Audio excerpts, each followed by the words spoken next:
जब धर्म और अधर्म की सीमाएं धुंधली हो जाएं, जब अपनों के सामने अपनों खड़े हो जाएं, तब हर निर्णय युद्ध की ओर ले जाता है। आज की कड़ी है भीष्म का सेनापति बनना। यह वह क्षण है जब कुरुक्षेत्र की धरती भी कांप उठी, क्योंकि अब युद्ध का नेतृत्व उस महापुरुष के हाथों में था जो अपने वचन का बलिदान था, भीष्म पितामह। तो आइए सुनते हैं एक नई कथा, जहां युद्ध के शंखनाद के बीच भीष्म ने संभाली हस्तिनापुर की सेनाओं की बागडोर। कुरु वंश की राजसभा उस दिन असामान्य रूप से मौन थी, जैसे प्रलय के पहले का सन्नाटा, जैसे आकाश से बिजली गिरने से पहले बादलों की बेचैन चुप्पी। पिछले दिन की शांति वार्ता विफल हो चुकी थी और पांडवों ने अब युद्ध की घोषणा कर दी थी, सत्य की रक्षा के लिए, धर्म के पुनर्स्थापन के लिए। लेकिन आज हस्तिनापुर की सभा में जो घना वातावरण था, वह केवल एक निर्णय की प्रतीक्षा कर रहा था। युद्ध में कौन होगा वह सेनापति जो समस्त कुरुवंश की विशाल सेना का नेतृत्व करेगा। सभा की छत से टपकती धीमी रोशनी में सभा की पक्की पत्थर की दीवारें और उनमें उकेरे गए आदि पुरुषों के चित्र सब साक्षी थे कि आज एक बार फिर इतिहास लिखा जाने वाला है।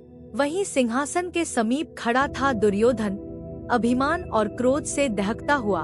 उसकी आंखों में वही पुराना घमंड था, लेकिन आज उसमें युद्ध का उन्माद भी घुल चुका था। उसने अपने हाथ की तलवार की मूठ को मरोड़ते हुए सभा के मध्य में प्रवेश किया।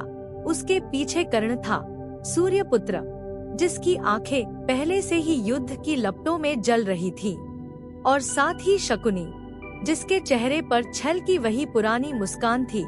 धीरे धीरे सभा में कुंभकर्ण जैसे सेनापति, सौबला के पुत्र, राजाओं की भीड़, द्रोणाचार्य, कृपाचार्य, अश्वत्थामा, विकर्ण, शासन, सभी एकत्र हो चुके थे।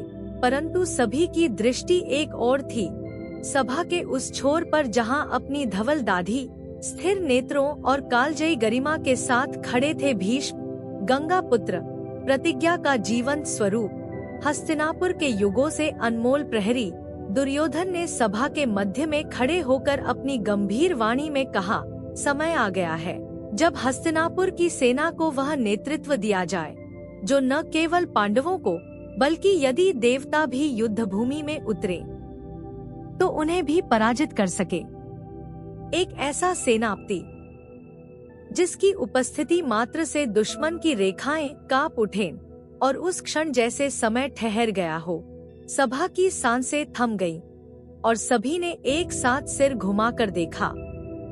एक ही दिशा में जहां खड़े थे भीष्म, न बोलते हुए न हिलते हुए, परंतु उनकी मौन उपस्थिति स्वयं गर्जना जैसी थी, जैसे समुद्र का शांत जल भीतर तूफान समेटे हुए हो।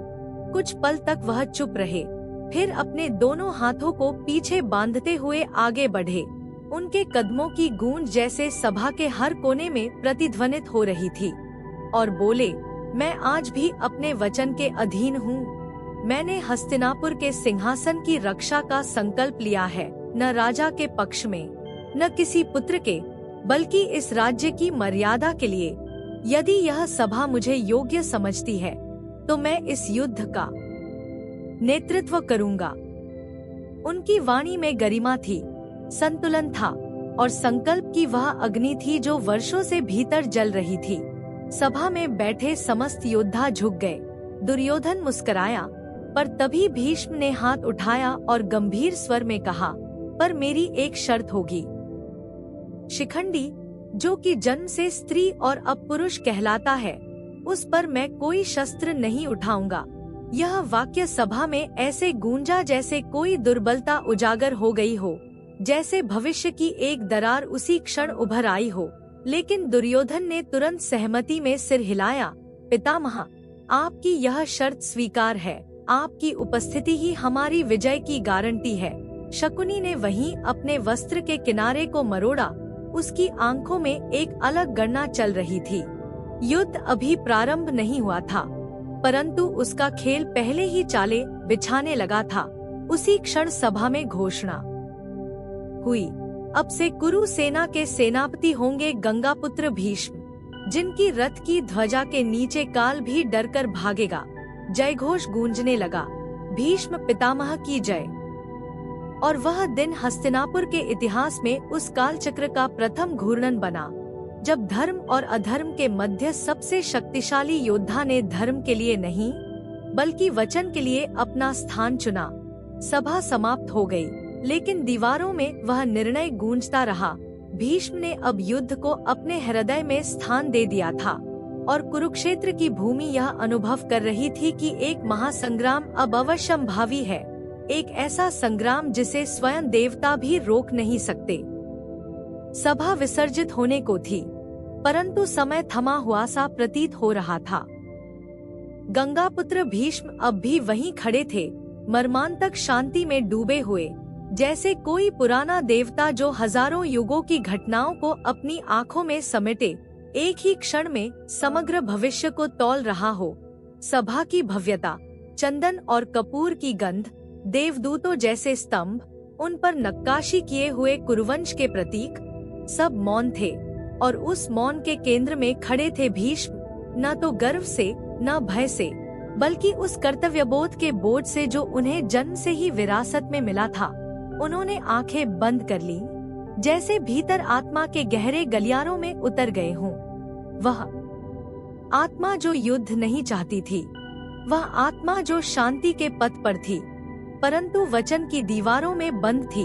उन्होंने वह दिन स्मरण किया जब उन्होंने हस्तिनापुर की रक्षा का व्रत लिया था, जब उन्होंने आजीवन ब्रह्मचर्य का संकल्प लिया था, जब उन्होंने सिंहासन के लिए स्वयं को त्याग दिया था। आज भी उन्हीं संकल्पों का भार उनकी पीठ पर था और वह भार अब उन्हें युद्ध में उतरने के लिए विवश कर रहा था। सभा के कोने में बैठे दुर्योधन की अधीर आंखें बार बार उन्हें देख रही थी, जैसे कोई योद्धा अपने सबसे विश्वसनीय अस्त्र को प्रकट होते देख रहा हो। और वहीं दूर खड़ा शकुनी अपनी उंगलियों में पासे को घुमा रहा था। उसके चेहरे पर हल्की सी मुस्कान थी, जैसे किसी कूटनीतिक जाल का पहला धागा जुड़ चुका हो। कर्ण का चेहरा कठोर था, लेकिन उसकी आंखों में वह क्षोभ था जो उसे बार बार यह याद दिला रहा था कि सेनापति बनने का स्वप्न उसके लिए वर्जित कर दिया गया है, केवल इसलिए कि वह सूत पुत्र कहलाता है।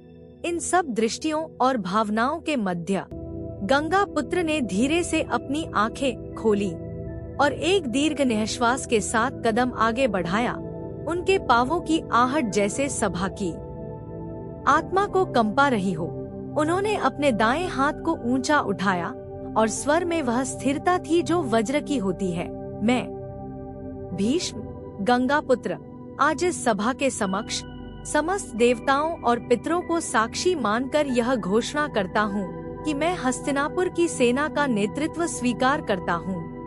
उनकी वाणी में न क्रोध था न उत्साह, वह शुद्ध तपस्या थी, जैसे कोई ऋषि अपने समस्त जीवन को अग्निकुंड में समर्पित कर रहा हो।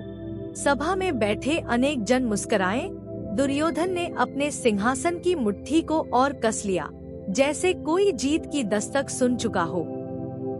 लेकिन भीष्म की आंखों में कोई विजय नहीं थी, वहाँ केवल त्याग की स्थिर ज्योति जल रही थी। परंतु उसी क्षण भीष्म ने दाएं हाथ को नीचे लाते हुए अपना दूसरा हाथ उठाया और कहा, किंतु मेरी एक शर्त है। यह वाक्य जैसे सभा की धड़कनों को रोक गया। शिखंडी, जो कि जन्म से स्त्री रहा है और अब पुरुष कहलाता है, उस पर मैं कोई शस्त्र नहीं उठाऊंगा, न उसकी ओर बाण चलाऊंगा, न उसकी ओर दृष्टि टिकाऊंगा। यह वाक्य जैसे आकाश में कोई दरार बनाता हुआ प्रतिध्वनित हुआ और भविष्य के युद्ध की दिशा बदल गया, क्योंकि उसी क्षण शकुनी की आंखों में एक चमक आई, जैसे उसके पास कोई अदृश्य चाबी आ गई हो, एक ऐसा रहस्य जिसे समय आने पर खोला जाएगा। दुर्योधन के चेहरे पर थोड़ी असहजता आई, परंतु उसने शीघ्र ही सिर झुका लिया और कहा, पितामह, आपके वचन ही हमारे लिए धर्म है, हमें आपकी यह शर्त स्वीकार है। भीष्म ने कोई उत्तर नहीं दिया। उनकी आंखें अब सभा से परे देख रही थी, जैसे वे भविष्य के उन दिनों को देख रहे हों जब उनके सामने अर्जुन होगा, जब रथों की गर्जना के बीच वह धर्म और कर्तव्य की टकराहट में फंसे होंगे, जब वह हर बाण के साथ स्वयं को भी बीन देंगे। वे जानते थे कि यह युद्ध उन्हें केवल शारीरिक नहीं बल्कि आत्मिक रूप से भी तोड़ेगा, परंतु उन्होंने फिर भी यह स्वीकार कर लिया, क्योंकि उन्होंने अपने जीवन को कभी स्वयं के लिए नहीं जिया। और आज भी वही क्रम दोहराया गया। सभा में बैठे गुरु द्रोण की आंखें भी नम थी, क्योंकि उन्होंने उस मित्र को देखा जो आज भी एक वचन का दास बनकर युद्ध को आलिंगन दे रहा था। वहीं कृपाचार्य मौन साधे बैठे थे और अश्वत्थामा ने अपनी तलवार की मूठ पर अंगुलियां कस ली। वह जानते थे कि यह युद्ध अब सामान्य नहीं रहा, और उसी पल जब भीष्म ने अपना सेनापति पद स्वीकार कर लिया, सभा की दीवारों में नक्काशी किए गए वे चित्र, जो चिरकाल से मौन थे, जैसे जीवंत हो उठे। वहाँ शंख ध्वनि सुनाई दी, युद्ध का आह्वान सुनाई दिया, और हस्तिनापुर की हवाओं में एक नई गंध भर गई, जिसे केवल वे अनुभव कर सकते थे जो युद्ध से पहले का मौन जानते थे। भीष्म धीरे से पलटे, उनका केश उनके कंधों पर बह रहा था। आंखों में वह गहराई थी जो केवल एक ऐसे पुरुष में होती है जिसने जन्म से मृत्यु तक केवल कर्तव्य निभाया हो, न कोई इच्छा, न कोई स्वार्थ। वह चुपचाप सभा से बाहर निकल गए, लेकिन उनके जाने के बाद भी उनके शब्द गूंजते रहे, शिखंडी पर शस्त्र नहीं उठाना। यह वाक्य जैसे विधाता ने स्वयं युद्ध की स्क्रिप्ट में जोड़ दिया हो, जैसे नियति ने अभी से उस दिन की नींव रख दी हो जब भीष्म अपने बाणों की शैया पर लेटेंगे। और वह दृश्य जो अभी दूर था, आज से ही आकार लेने लगा था। वहीं दूसरी ओर पांडव शिविर में जब कृष्ण ने यह समाचार सुना, उनकी आंखों में एक क्षण के लिए चमत्कारिक शांति आई, जैसे वह जानते थे कि धर्म के लिए नियति अब भी मार्ग रच रही है। और यह एक शर्त, शिखंडी से जुड़ी यह एक बात, भविष्योन्मुखी परिणामों का आधार बनेगी। उधर हस्तिनापुर के राजमहल के प्रांगण में देवदूतों ने यह घोषणा कर दी कि गंगापुत्र भीष्म अब कुरुसेना के परम सेनापति होंगे, जिनकी अनुमति के बिना एक भी योद्धा शस्त्र नहीं उठाएगा। और जैसे ही यह घोषणा हुई, सैकड़ों नगाड़ों, शंखों और दुंदुभियों ने शहर को गुंजा दिया। नगर की स्त्रियां बालकों को छाती से लगाकर चुप हो गई। वृद्धजन मंदिरों में दीप प्रज्वलित करने लगे, और सूर्यदेव ने भी उस दिन अपनी किरणों को मंद कर लिया, मानो वे भी जानते हों कि यह निर्णय अब केवल एक सेनापति नियुक्त करने का नहीं था, बल्कि वह बिंदु था जहां से इतिहास ने एक नया मोड़ लिया। और भीष्म, जो अभी अभी सभा से निकलकर महल के उस एकांत भाग में जा पहुँचे थे जहां उनकी माता गंगा का चित्र सुशोभित था, उन्होंने उस चित्र के समक्ष सिर झुका दिया, आंखें मूंद ली और धीरे से कहा, माँ, मैं फिर से युद्ध में उतरने जा रहा हूँ। इस बार शायद लौट न सकूं। और जैसे गंगा की प्रतिमा के समक्ष जलता दीपक उस क्षण टिमटिमाकर बुझ गया हो, जैसे नियति ने भी मौन स्वीकृति दे दी हो। युद्ध अब दूर नहीं था, और उसके मार्ग की पहली ईंट आज भीष्म ने स्वयं रख दी थी। भीष्म के सेनापति बनते ही जैसे समस्त हस्तिनापुर की धमनियों में युद्ध का रक्त प्रवाहित होने लगा। हवा में अब शांति की नहीं, तैयारी की गंध थी। सुबह का सूरज जैसे क्षत्रियों के श्रृंगार के लिए विशेष आभा लेकर उगा था, और पूरा कुरुवंशीय शिविर किसी प्राचीन यंत्र की भांति जाग उठा था, जिसमें प्रत्येक भाग अपनी भूमिका में स्वतः गतिमान होता जा रहा था। सैनिकों की कतारें उस विशाल धरा पर खिंचती चली गई, जहां कभी गुरु द्रोण ने शस्त्र विद्या सिखाई थी। आज वहीं बाणों की खनक और ढालों की टकराहट प्रतिध्वनित हो रही थी। हाथियों की पीठ पर सुनहरे कवच चढ़ाए जा रहे थे, जिन पर कुरु चिन्ह उकेरे जा चुके थे। उनके माथे पर लाल तिलक लगाया जा रहा था, और उनके मस्तक पर जड़ी हुई छोटी घंटियों की टनकार से ऐसा प्रतीत हो रहा था जैसे स्वयं यमराज के वाहक रण में उतरने को तैयार हों। अश्वों को संवारने वाले सैनिक उनकी पीठ पर चंद्रवाक्य से सजी हुई काठी कस रहे थे। उन्हें रथों से जोड़ा जा रहा था। और हर रथ की ध्वजा को रंगों और संकेतों के अनुसार सुव्यवस्थित किया जा रहा था। कोई ध्वजा सूर्य की भांति लाल, कोई इंद्र के समान नीली, कोई यम के समरूप काली। हर झंडे की लहर में गर्व था और उस गर्व के केंद्र में था वह पुरुष, गंगापुत्र भीष्म, जो हर दिशा में घूम घूम कर सैन्य व्यवस्थाएं कर रहे थे। उनकी दृष्टि कभी किसी युवा धनुर्धर पर ठहरती, कभी किसी वृद्ध रथी के पास जाकर उसे उसकी भूमिका समझाते, कभी वे गुरु द्रोण और कृपाचार्य से मिलकर विशेष व्यूह रचना पर विचार करते, तो कभी कर्ण के क्रोध को संभालते हुए उसे दूसरे दिन की भूमिका बताते। भीष्म आज किसी योद्धा नहीं, बल्कि समग्र युद्ध का महायोगी प्रतीत हो रहे थे। उनका मुख तेजस्वी, उनकी आंखें स्थिर, उनकी वाणी में वह अधिकार था जो समय को भी अनुशासन में बांध सकता था। उन्होंने आज संपूर्ण सेनाओं को 7 प्रमुख खंडों में विभाजित किया। प्रत्येक खंड का नेतृत्व किसी विश्वसनीय और पराक्रमी नायक को सौंपा। दुर्योधन, शासन, कर्ण, विकर्ण, शकुनी, भूरिश्रवा और स्वयं द्रोणाचार्य। और उसके बाद उन्होंने घोषणा की कि प्रथम दिन की व्यूह रचना होगी क्रौंच व्यूह, जो कि पक्षी के आकार में होता है, जिसमें अगली रेखा 2 चोंच के समान फैलती है और मध्य में युद्ध की धारा को मोड़ने वाला संकेंद्रित बिंदु होता है।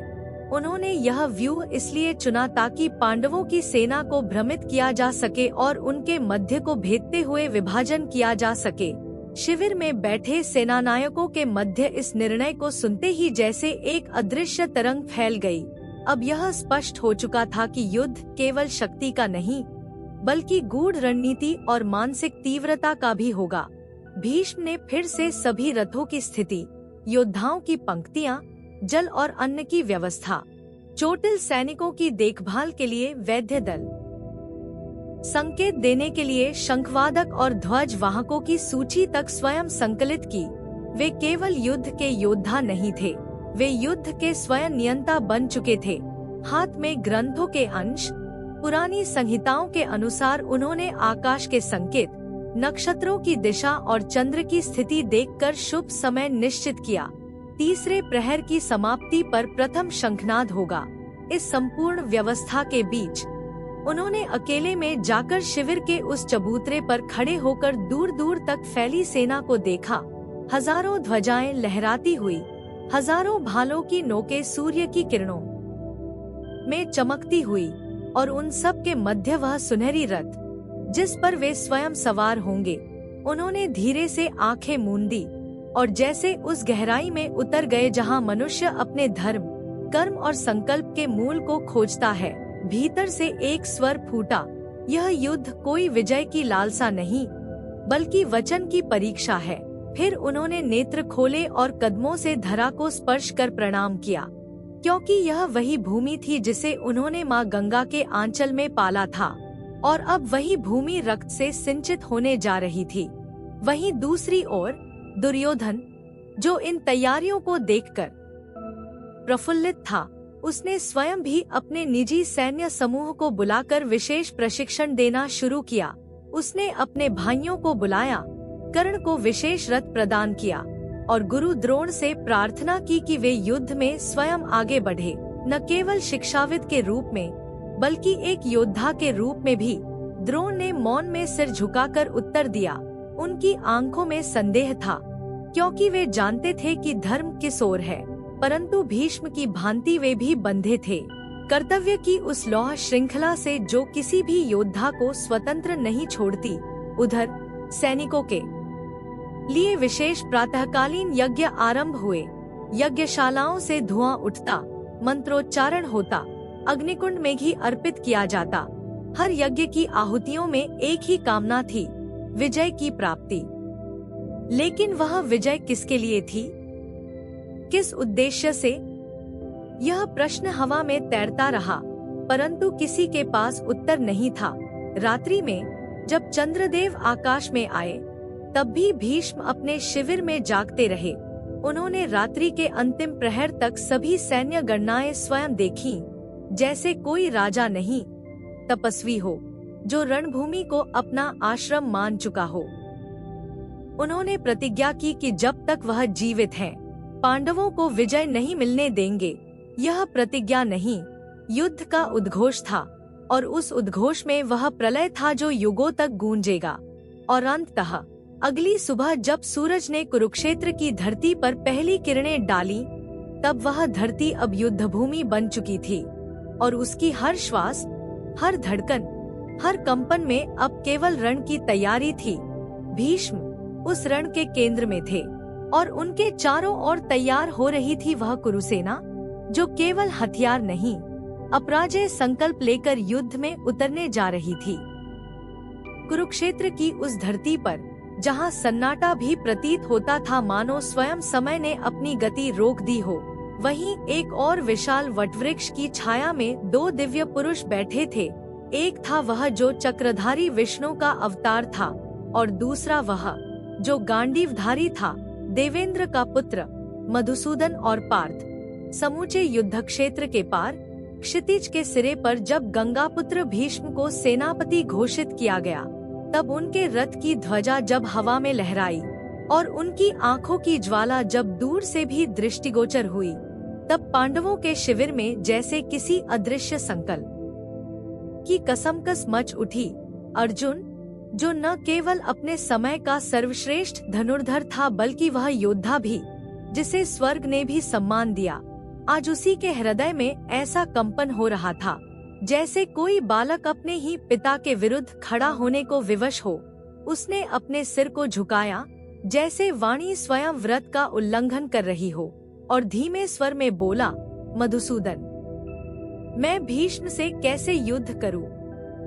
वह स्वर केवल शब्द नहीं थे, वे उस आत्मा की पुकार थे जिसे धर्म, प्रेम, आदर्श और युद्ध के बीच फाड़ दिया गया था। कृष्ण, जो पास ही रथ के पहिए के पास बैठे थे, उनका दृष्टि क्षितिज पार कर रही थी, जहां भीष्म का सफेद ध्वज लहराता दिख रहा था। वह क्षण भर मौन रहे, और फिर जब बोले तो उनके शब्द किसी ऋषि की वाणी के समान गूंजे। धर्म कभी सरल नहीं होता पार्थ, लेकिन युद्ध में मोह घातक है। वह वाक्य केवल तर्क नहीं था, वह एक चेतावनी थी, एक मार्गदर्शन, और एक ऐसी दीवार जिसे पार करना अब अनिवार्य था। अर्जुन की आंखें गीली थी, पर वह अश्रु वीरता के नहीं, आत्मयुद्ध के थे। उसने भीष्म के उन दिनों को स्मरण किया जब वे उसे शस्त्र विद्या सिखाते थे, जब उन्होंने घुड़सवारी के पहले पाठ में उसका हाथ थामा था, जब उन्होंने रात्रियों को दीपक तले बैठकर उसे युद्धनीति की गूढ़ता समझाई थी। और अब वही पुरुष, वही गुरु, वही पितातुल्य व्यक्तित्व अब उसका शत्रु बन चुका था। अर्जुन के भीतर भावनाओं का समुद्र उफन रहा था। क्या धर्म यही है कि वह अपने आदर्शों को काट डाले? क्या न्याय यह है कि वह उन्हीं पर बाण चलाए जिन्होंने उसे बड़ा किया? कृष्ण ने उसकी दृष्टि को पढ़ लिया और आगे बोले, पार्थ, यह जो मोह है ना, यह वही है जो वीरों को कमजोर बनाता है।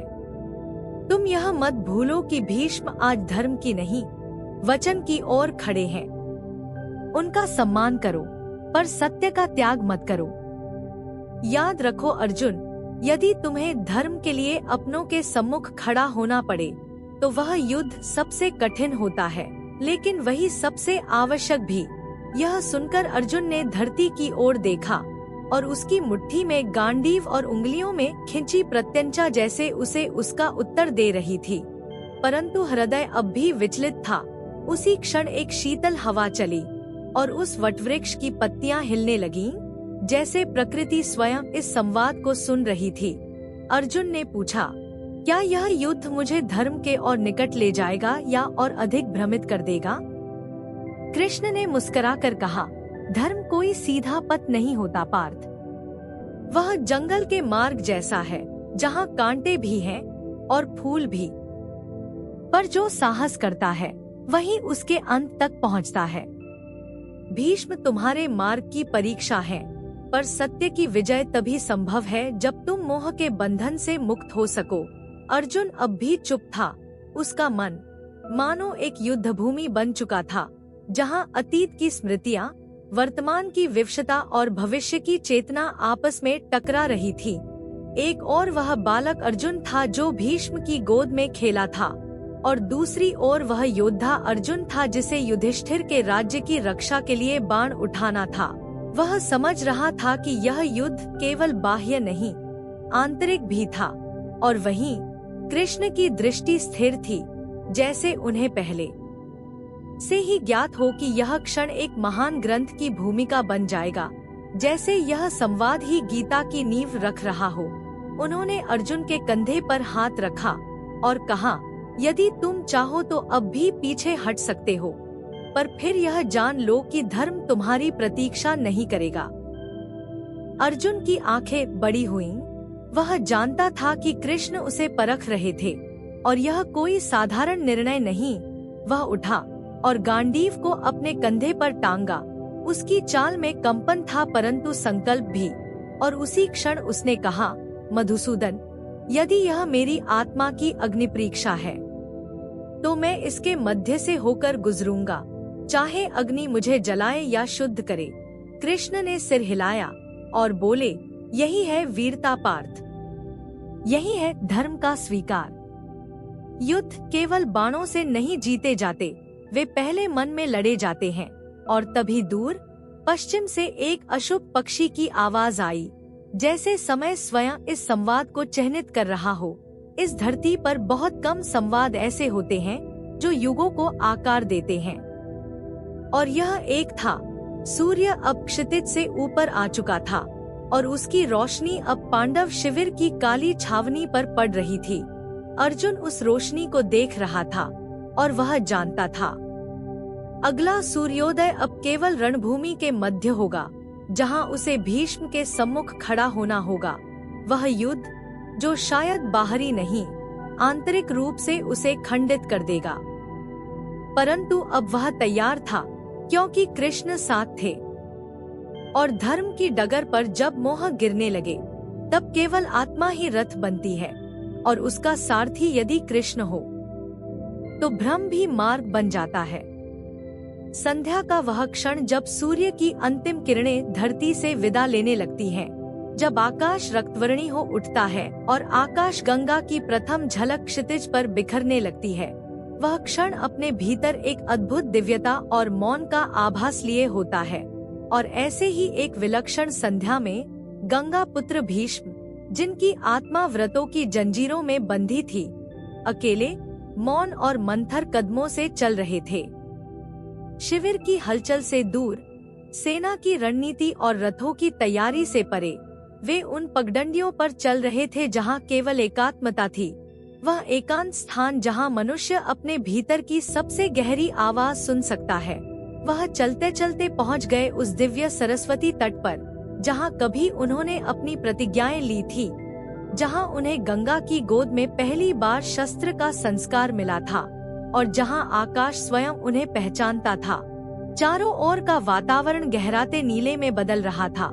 आकाश में रंग धीरे धीरे सूर्यास्त से निशा की ओर झुक रहे थे, और नदी की सतह पर झिलमिलाती लालिमा एक रहस्यमय चमक छोड़ रही थी, जैसे स्वयं प्रकृति सांस रोककर उस महान क्षण की प्रतीक्षा कर रही हो। भीष्म ने अपनी धवल दाढ़ी से आच्छादित मुख ऊपर उठाया, और उन आँखों में देखा गया वह ज्वाला जो समय को भी दग्ध कर सकती थी। उन्होंने अपने श्वेत वस्त्रों को संभालते हुए धीरे से जल को स्पर्श किया, और अपनी तलवार को एक चट्टान पर रखकर सीधे खड़े हुए। उनकी आकृति उस अस्त होते सूर्य के सम्मुख एक प्रतीक बन चुकी थी, एक ऐसा प्रतीक जिसे देखकर देवता भी मौन हो जाते हैं, क्योंकि वह केवल एक पुरुष नहीं था, वह युगों की चेतना था, व्रत का जीवंत रूप था, मर्यादा की चलती फिरती प्रतिमा था। उनकी पीठ सीधी थी, उनका शरीर अब वृद्ध था, परंतु आत्मा अब भी उस शंख की तरह थी जो जब फूंका जाता है तो पूरे ब्रह्मांड को हिला सकता है। उन्होंने अपने दोनों हाथ आकाश की ओर उठाए, जैसे स्वयं ब्रह्मा से संवाद कर रहे हों, और उनकी वाणी किसी ऋषि के शाप की तरह नहीं, एक शुद्ध, ठोस, अविचल प्रण की तरह गूंजी। जब तक मैं जीवित हूँ, पांडव विजय की आशा न रखें। जब तक मेरी श्वास इस शरीर में है, जब तक यह रथ भूमि पर दौड़ रहा है, जब तक मेरा बाण भटके नहीं, तब तक पांडव केवल पराजय के स्वाद को चखेंगे। और जैसे यह शब्द सरस्वती की लहरों पर चढ़कर आकाश में समा गए हों, नदी की धाराएं उसी क्षण उग्र हो उठीं। एक लहर उठी और चट्टानों से टकराई, जैसे स्वयं प्रकृति ने भी भीष्म के इस अद्भुत वाक्य को सुनकर सिर झुका लिया हो। आकाश से एक हंस उड़ता हुआ गुजरा और उस शांत वातावरण में केवल दो ध्वनियां गूंजी, एक सरस्वती की उग्र धारा और दूसरी भीष्म की यह घोषणा जो अब देवताओं तक पहुंच चुकी थी। उस क्षण की गहराई को समझ पाना सामान्य मनुष्यों के लिए असंभव था। वह कोई राजनैतिक वक्तव्य नहीं था, वह आत्मा से निकला हुआ वह निर्णय था जो युगों तक गूंजता रहेगा। और तभी दूर पांडवों के शिविर में बैठे युधिष्ठिर ने एक अदृश्य कंप महसूस किया, जैसे युद्ध अब केवल एक सामरिक संघर्ष नहीं बल्कि ईश्वरीय संकल्प बन चुका है। अर्जुन ने अपना गांडीव स्पर्श किया और बिना कारण उसकी प्रत्यंचा कंपन करने लगी, जैसे वह भीष्म की प्रतिज्ञा की ऊर्जा को दूर से ही अनुभव कर रहा हो। वही ऊर्जा जिसने न केवल रणभूमि को कंपित किया बल्कि दोनों पक्षों के योद्धाओं को यह संकेत दिया कि यह युद्ध अब केवल अधिकारों का नहीं, आत्मबल और सच्चे धैर्य की परीक्षा बन चुका है। वहीं कुरु सेना में खड़े सैनिकों ने भी यह प्रतिज्ञा सुनी और उनके भीतर एक अद्भुत उत्साह दौड़ गया। उनके लिए अब भीष्म केवल सेनापति नहीं रहे, वे देवता बन चुके थे। एक जीवित आश्वासन कि जब तक वे अग्रिम पंक्ति में हैं, विजय कुरुओं की होगी। लेकिन कुछ योद्धा जैसे गुरु द्रोण, कृपाचार्य, कर्ण, उनकी आंखों में शांति नहीं, संशय था। वे जानते थे कि यह शपथ जितनी दिव्य प्रतीत होती है उतनी ही विनाशकारी भी हो सकती है, क्योंकि यह वह प्रतिज्ञा थी जो रक्त से लिखी जाएगी। और अंततः जब भीष्म ने अपने हाथ नीचे किए, जब उनकी दृष्टि फिर से सरस्वती की ओर मुड़ी, तो उन्होंने धीरे से कहा, माँ, यह अंतिम प्रण है, इसके बाद केवल मृत्यु मुझे रोक सकती है। और जैसे यह वाक्य नदी के जल में मिलकर तर्पण बन गया, उस क्षण आकाश के रंग पूर्णतः श्याम हो गए और पहले तारे ने अपनी उपस्थिति दिखाई। वह तारा जिसने देखा एक योद्धा की आत्मा को, जो अब युद्ध से पीछे हटने का कोई विकल्प नहीं रखता था। भीष्म ने अपना शस्त्र उठाया, उसे माथे से लगाया और एक बार फिर उस रणभूमि की ओर लौट चले जहां उनका भविष्य, उनका वचन और उनकी मृत्यु अब प्रतीक्षा कर रही थी। उनकी चाल में अब न कोई संदेह था, न कोई द्वंद्व, केवल एक तपस्वी की तरह जो अपने अंतिम यज्ञ के लिए आगे बढ़ रहा हो। और उस तट पर सरस्वती की उस रात केवल एक बात गूंज रही थी, जब तक भीष्म जीवित है, विजय पांडवों से दूर है। और वह गूंज समय की नसों में बैठ गई। और फिर आया वह प्रभात, वह प्रथम प्रहर, जब कालचक्र की गति थम सी गई थी, जब धरती की प्रत्येक रेखा, आकाश की प्रत्येक किरण, वायु की हर धड़कन केवल एक ही घटना की प्रतीक्षा कर रही थी, महायुद्ध की उद्घोषणा की, धर्म और अधर्म के प्रथम टकराव की, उस इतिहास की पहली बूंद गिरने की जो युगों तक गूंजेगा। आकाश के रंग रक्तवर्णी हो चले थे, जैसे स्वयं सूर्यदेव युद्ध देखने को उत्सुक हो। पक्षी मौन थे, वायु स्थिर थी और समूचे कुरुक्षेत्र में एक ऐसी पवित्र घबराहट फैली हुई थी जैसे ब्रह्मांड की चेतना स्वयं रणभूमि के मध्य ठहर गई हो। और उसी महाकालिक क्षण में भीष्म पितामह सफेद अश्वों से युक्त अपने दिव्य रथ पर आरूढ़ हुए। उनका केश खुले आकाश में लहराता, उनके धवल वस्त्र प्रभात की किरणों में चमकते और उनकी आंखों में वह शून्य था जहां कोई भय नहीं, कोई द्वंद्व नहीं, केवल वचन की अग्नि थी। उनकी रथ की ध्वजा पर सुनहरा गरुड़ विराजमान था और जब वह रथ सेनाओं के मध्य से होकर आगे बढ़ा तो सैकड़ों हजारों योद्धा नतमस्तक हो गए, जैसे कोई स्वयं काल के दूत को प्रणाम कर रहा हो। उनके हाथ में बाण था जो वर्षों से विश्राम कर रहा था, परंतु आज पुनः जागृत हुआ था। वह बाण जो न केवल हड्डियां चीरता बल्कि आत्माओं की परीक्षा भी लेता। कौरवों की सेना जो सैकड़ों राजाओं और योद्धाओं से सजी थी, वह उस दिन क्रौंच व्यूह में विन्यस्त हुई, एक ऐसा व्यूह जिसे पक्षी की भांति सजाया गया था। भीष्म स्वयं उसकी चोंच में, दुर्योधन दोनों पंखों के अग्रभाग पर, कर्ण केंद्र में छिपा और पीछे गुरु द्रोण व कृपाचार्य, हर योद्धा अपनी नियत स्थान पर, जैसे शतरंज की बिसात पर रखी हुई जीती जागती शक्ति। और जब यह व्यूह अस्तित्व में आया तो स्वयं धरती ने हिलना शुरू कर दिया। हाथियों की चिंगाड़, अश्वों की टापें, नगाड़ों की गूंज और शंखों की ध्वनि ऐसी हो उठी जैसे इंद्रलोक स्वयं युद्ध के स्वागत में बज उठे हों। उस भीषण गर्जना में पांडवों का शिविर भी उठ खड़ा हुआ।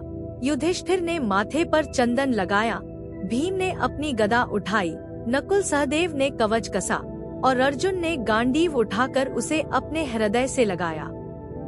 किंतु सबसे पहले, जैसे आकाश का उत्तर देने, स्वयं मधुसूदन ने अपने विराट स्वर में पंचजन्य शंख फूंका और उस ध्वनि में ब्रह्मांड का कंपन समा गया, मानो संपूर्ण सृष्टि ने धर्म की उद्घोषणा सुनी हो। पंचजन्य की वह गर्जना जब धरती के कणकण में समा गई, तब अर्जुन ने गांडीव उठाया, उसकी प्रत्यंचा खींची और उसका प्रथम बाण जैसे आकाश को चीरता हुआ उड़ गया। और उसी क्षण भीष्म ने भी अपने बाणों की टोकरी से एक तीक्ष्ण बाण उठाया और उसे प्रत्यंचा पर चढ़ा दिया। और जैसे ही उनके हाथ ने बाण छोड़ दिया, वैसे ही युद्ध आरंभ हो गया। वह बाण कोई साधारण शस्त्र नहीं था, वह उस युद्ध की पहली चिंगारी थी, जिसने संपूर्ण युगों को भस्म कर देने का संकल्प लिया था।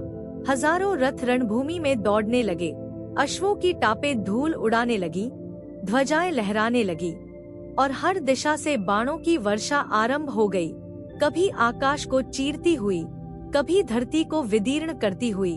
और भीष्म, वे केंद्र में खड़े होकर ऐसे युद्ध कर रहे थे मानो स्वयं महाकाल ने उन्हें संचालित किया हो। हर बाण उनके हाथ से निकलता और 10-10 योद्धाओं को एक साथ गिरा देता। उनके रथ की गति इतनी तीव्र थी कि कोई उसकी परछाई भी न देख पाए। उन्होंने सूर्य की दिशा में युद्ध किया। उन्होंने अपने सामने आने वाले प्रत्येक योद्धा को केवल बाणों से नहीं, अपनी आंखों की तीव्रता से परास्त किया। उनके चारों ओर रक्त, धूल और गर्जनाएं थीं, परंतु उनकी आत्मा स्थिर थी, उनकी दृष्टि सीधी, उनका शरीर अडोल। वे रणभूमि के केंद्र में खड़े होकर युद्ध नहीं, तपस्या कर रहे थे। पांडवों की सेना में हाहाकार मच गया। उनके प्रमुख योद्धा भीष्म के सम्मुख टिक नहीं पा रहे थे। हर दिशा से बाण आ रहे थे, हर रथ चक्रवात की भांति घूम रहा था और हर पल मृत्यु नाच रही थी। अर्जुन, जो अपने रथ पर खड़ा था, उसकी आंखें कई बार भीष्म की ओर गईं और वह हर बार ठिठक जाता, हर बार गांडीव हिलता, परंतु अगले ही क्षण कृष्ण की वाणी उसे स्मरण दिलाती, पार्थ, यह युद्ध केवल अस्त्रों से नहीं, संकल्प से जीता जाता है। और वह फिर बाण छोड़ता। भीष्म और अर्जुन के बीच की पहली टक्कर हुई और आकाश में एक विस्फोट हुआ। बाणों के वेग ने जैसे वायु को भी चीर दिया हो। पृथ्वी हिलने लगी और कई अश्व वहीं ढेर हो गए। दो युगों की शक्ति, दो प्रेमों की परिणति, दो धर्मों की टकराहट एक ही केंद्र में समा गई। और तभी आकाश में मेघ गहराने लगे, बिजली चमकी और वर्षा होने लगी, जैसे स्वयं प्रकृति इस युद्ध को देखकर थरथरा गई हो। प्रथम दिन का यह प्रहर, जब भीष्म ने अपनी महाशक्ति से समूचे रण को अपने हाथों में ले लिया, वह इतिहास का वह क्षण बना जहां युद्ध केवल एक निर्णय नहीं रहा, वह युगांतकारी बन गया। और जब सूर्य ने आकाश से विदा ली, जब पहला दिन समाप्त हुआ, तब रणभूमि पर केवल धूल, शव और श्वासें शेष थीं और उनके बीच खड़े थे भीष्म, रक्त से लथपथ नहीं, आभा से चमकते हुए।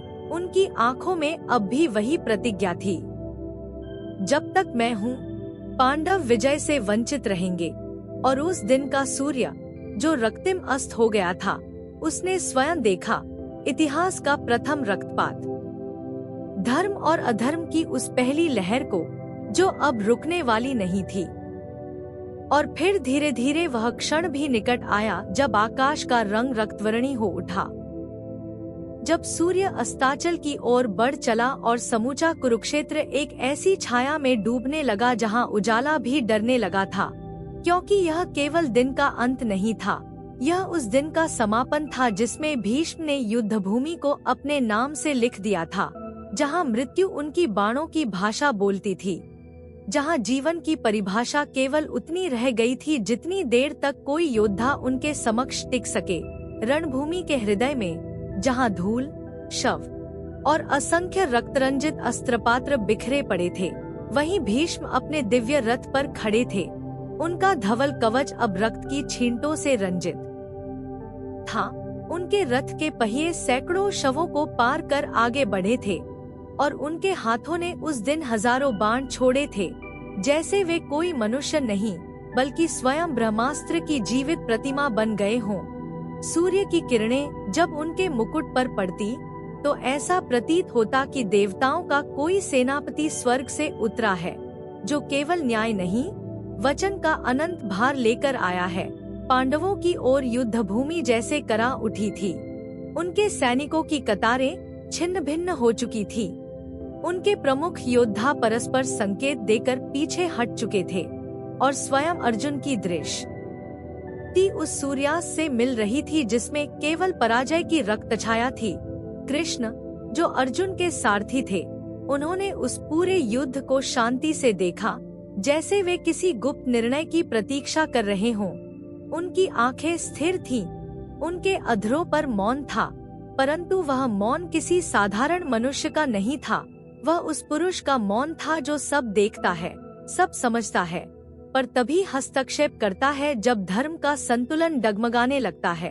और तभी युधिष्ठिर, जिनका हृदय आज हजारों क्षणों से भी भारी था, धीरे से बोले, वह शब्द जो युगों तक दोहराए जाएंगे, वह विकार जो किसी राजा के लिए सबसे कठिन होता है। उन्होंने कहा, भीष्म के रहते विजय संभव नहीं। उनका स्वर कराहता नहीं था, वह निराश नहीं था, वह वास्तविकता का कटु स्वीकार था, एक ऐसा सत्य जिसे सूर्य भी उस क्षण मौन होकर सुन रहा था। चारों ओर एक अदृश्य धुआं फैल चुका था, युद्ध की धूल, रक्त और टूटे हुए स्वप्नों का धुआं, जो केवल शरीर को नहीं आत्मा को भी ढक देता है। भीम, जिनकी मांसपेशियां अब भी युद्ध के ताप से थरथरा रही थी, अपने गदा को मिट्टी में गड़ाकर खड़े थे। नकुल और सहदेव दूर अपने घायलों की देखरेख कर रहे थे और अर्जुन रथ में बैठा मौन था। उसके हाथों में गांडीव अब भी था, पर उसकी प्रत्यंचा अब ढीली थी, जैसे वह भी भीष्म के संकल्प के सामने नतमस्तक हो गई हो। उधर कौरव पक्ष में विजय की कोई ऊंची गर्जना नहीं थी। भीष्म की आज्ञा थी कि संध्या के पश्चात कोई रथ आगे न बढ़े, कोई सैनिक अपनी सीमा न लांघे। यह भीष्म का अनुशासन था, उनका धर्म था, उनका युद्ध का मर्यादित स्वरूप, और इसलिए उनकी सेना भी उसी मौन गरिमा में लिपटी रही, जैसे अजय होकर भी विनम्रता ओढ़े कोई दिव्यता हो। और फिर जब सूर्य की अंतिम किरणें धरती से विदा हुईं और अंधकार के पहले बादल कुरुक्षेत्र पर छाने लगे, तो उस शून्य में केवल एक ध्वनि रह गई, घायलों की कराह और भीष्म के रथ की रुकती हुई आहट। और उस दिन का अंत एक ऐसे मौन से हुआ जो शोर से अधिक भयावह था। वह मौन जिसमें पांडवों ने अपनी पहली पराजय को केवल तलवारों से नहीं, आत्मा से महसूस किया। रणभूमि पर अब कोई बाण नहीं उड़ रहा था, परंतु हर योद्धा के भीतर एक ऐसा प्रश्न तैर रहा था, क्या धर्म इतना दुर्बल हो गया है कि उसे अधर्म पर विजय के लिए स्वयं भगवान को हस्तक्षेप करना पड़ेगा? कृष्ण की आंखें आकाश में थी, जैसे वे जानते हों, अगला दिन केवल युद्ध का नहीं होगा, वह संवाद का होगा, उस संवाद का जो कालजयी होगा। पर आज इस सूर्यास्त में केवल भीष्म की महाशक्ति का आलोक था, जो अपने धवल ध्वज के नीचे हजारों लाशों के बीच खड़े थे, और उनका चेहरा किसी थके हुए योद्धा का नहीं, बल्कि किसी संत का लग रहा था जिसने अपने व्रत की पहली सिद्धि प्राप्त कर ली हो। कहते हैं, जब एक धर्मात्मा भी युद्ध का नेतृत्व करता है तो युद्ध स्वयं एक तपस्या बन जाता है। भीष्म, जो आज तक संयम का प्रतीक थे, अब रण का रुद्र बन चुके हैं। पर क्या कोई शक्ति है जो उन्हें रोक सकेगी? क्या शिखंडी, जिनका नाम आज सिर्फ एक शर्त बना है, कल भीष्म के पतन का कारण बनेंगे? कुरुक्षेत्र की रणभूमि अब शांति को भूल चुकी है और युद्ध के पहले अध्याय की शुरुआत हो चुकी है। क्या पांडवों को इस युद्ध में कोई राह दिखाई देगी?